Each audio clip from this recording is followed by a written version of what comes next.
पर्यटन व्यावसायिकांनी राबवली कर्जे समुद्र किनाऱ्याची स्वच्छता मोहीम, पोलिसांनी केलं कौतुक।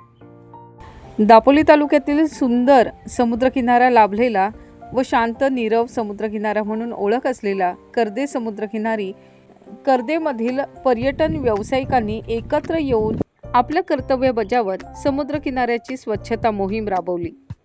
मंगळवार दिनांक 17 फेब्रुवारी रोजी सकाळी स्वच्छता मोहीम राबवण्यात आली। यावेळी हर्णे दूरक्षेत्राचे इंचार्ज हेमराज निर्मळ हे उपस्थित होते।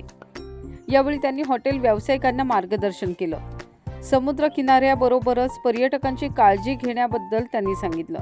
ते म्हणाले की पर्यटन व्यावसायिकांनी नियमांचं पालन करावं, समुद्र किनाऱ्यावर गाडी कोणती जाऊ देऊ नका, कर्जे समुद्रकिनारी असलेली जैवविविधता जपण्याचा प्रयत्न करा। सागरी कासव, खेकडे, मासे, इतर सागरी जीव हे प्लास्टिक खाऊन मरतात, त्यामुळे समुद्रकिनारी स्वच्छता मोहीम राबवणे गरजेचे आहे।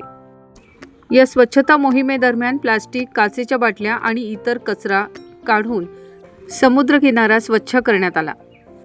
कर्जे सरपंच सचिन तोडणकर यांच्या पुढाकाराने पर्यटन व्यावसायिकांनी राबवलेल्या या स्वच्छता मोहिमेचं हर्णे पोलीस हेमराज निर्मळ यांनी कौतुक केलं।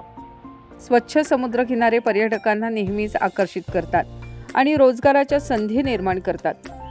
हॉटेल व पर्यटन व्यावसायिकांकडून करण्यात आलेल्या कर्जे समुद्रकिनाऱ्याची स्वच्छता पर्यटन वाढीला नक्कीच चालना देईल। ज्योती बिवलकर, दापोली वार्ता।